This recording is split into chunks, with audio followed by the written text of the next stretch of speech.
This is the HTC One Mini 2. Let's review it. For design, the Mini 2 has two grey accents at the top and the bottom of the display. It also has the boom sound speakers there, which sound absolutely amazing. At the top of the display, you have the sensors and the front-facing camera. On the back of the device, you have a smooth aluminium back with the flash and the camera. The device is 0.7mm thin, and it is really sleek, and it's really nice to hold in the hand as well, and it looks really nice from the side, as you can see right there. One thing I have to fault though with this design is that the phone will rock a lot if you try tapping it while it's flat on a table.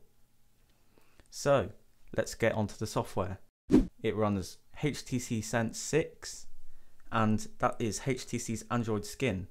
I like the skin, it's nice and subtle, and you still have the essence that you are running Android, so it's not like a completely different operating system compared to Samsung's TouchWiz. For the display, it's nice and bright, but I do wish the resolution was higher because it is only 720p, and at 4.5 inches you can actually see the pixels quite well on the screen. But here you can see me just showing off the display, and as you can see, it has got really nice colours. So the viewing angles are also good on the screen, and you can view it from most angles without any problems.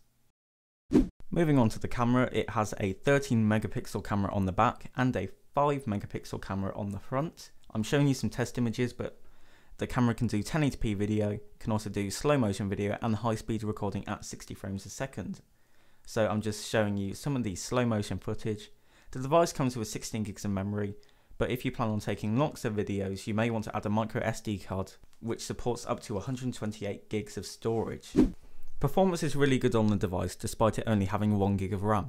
I can quickly open loads of apps without the phone freezing or performing slowly, and app opening times took around 3 seconds depending on how resourceful the app was. I was able to play games with high quality graphics such as Asphalt 8 and Leo's Fortune, as you can see on the screen right now, without any problems and with good performance.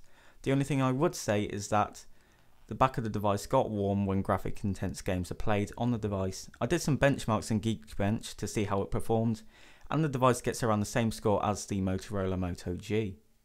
The battery inside is a 2100 mAh battery, which is a step up from the previous version.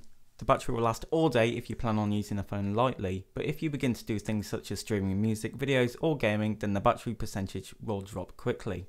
You also need to take into account that the batteries cannot be swapped on this device, unlike other phones. Overall, I think the HTC One Mini 2 is a great device for people that want to listen to music and love a high quality phone build. But if you're not bothered about those aspects, then you might as well look at devices such as the Motorola Moto G, because that phone gets the same amount of performance as this, but for a cheaper price.